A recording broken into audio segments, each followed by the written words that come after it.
Title: Blades Beneath the Crimson Grove.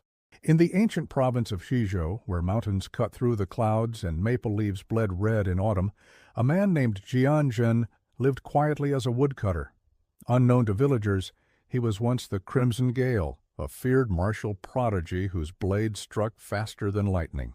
10 years ago he vanished after a massacre that destroyed his sect, the Twin River Pavilion. The world believed he died alongside his brothers. In truth, he had barely escaped with shattered bones and shattered trust, betrayed by his master, who had sold them all to an enemy sect for power. Jian Zhen buried his name, burned his blades, and wandered until he found peace beneath the rustling forest canopies.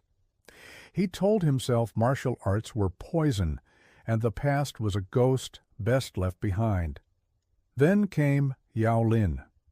A girl barely 17, sharp-eyed and stubborn, she appeared one evening bleeding from a sword wound. Pursued by assassins from the Iron Wolf sect, she claimed she was the last heir of the Falling Snow Manor, a sect believed long destroyed. In her possession, a jade pendant, once belonging to Jian Zhen's junior sister, presumed dead in the same massacre that ended his past. He nursed her back to health and tried to send her away. But when Iron Wolf assassins came in the night, Jian Zhen fought, at first with axes, meant for trees, then with bare hands, and finally, when they returned in greater number with the twin short swords, he had buried beneath a maple tree long ago. The Crimson Gale returned. Yao Lin, impressed and grateful, begged him to teach her. At first, he refused, but her grit reminded him of everything he once stood for.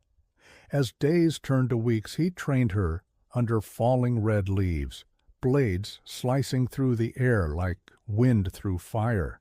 In training her, he found healing. In defending her, he rediscovered purpose. When Yao Lin learned that the one who betrayed her family was the same man who had betrayed Jian Zhen, now a powerful leader of the Iron Wolf sect, they made a vow beneath the maple grove. They would rise not for revenge alone, but to bring balance to a martial world ruled by betrayal and greed. The Crimson Gale rides again, not alone, but with a student whose fire might one day surpass his own. You said,